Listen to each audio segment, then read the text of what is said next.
أعوذ بالله من الشيطان الرجيم.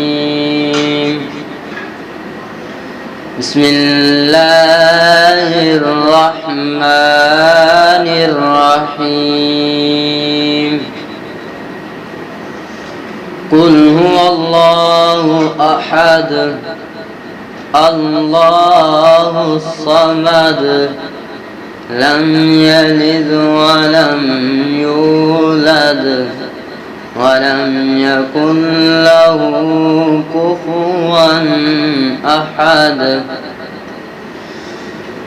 قل هو الله أحد الله الصمد لم يلد ولم يولد ولم يكن له كفوا أحد. لم يكن له كفوا أحد. صدق الله العظيم. بسم اللہ الرحمن الرحیم. لیکن جیسا کہ آپ سب جانتے ہیں کہ محرم الحرام کا چاند مبارک نظر آ گیا ہے. دوستو، محرم کے لغوی معنی ہے ممنوع، حرام کیا گیا، عظمت والا اور لائق احترام. یہ ان مہینوں میں سے ہے جس کا ذکر اللہ پاک نے قرآن مجید کی سورۃ توبہ میں کیا ہے. بے شک مہینوں کی تعداد اللہ کے نزدیک 12 ہے، اور جب سے اس نے کائنات یعنی زمین و آسمان کو پیدا کیا ہے ان میں سے 4 مہینے حرمت والے ہیں. یہی درست دین ہے، بس تم ان میں ایک دوسرے پر ظلم نہ کرنا. یہ 4 مہینے حرمت والے کون کون سے ہیں؟ یہ 4 مہینے رجب، محرم اور ذوالقعدہ اور ذوالحجہ ہیں. اس مہینے کے بارے میں رسول اللہ صلی اللہ علیہ وآلہ وسلم نے فرمایا کہ یہ وہ واحد مہینہ ہے محرم کا جسے اللہ تعالیٰ سے منسوب کیا گیا ہے.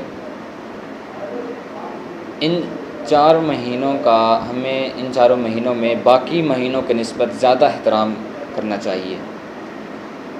مہینے میں جو کرنے والے کام ہیں ان میں دوسروں کی جان و مال کی حفاظت کرنا، عزت و حرمت کا جو ہے ان کا احترام کرنا،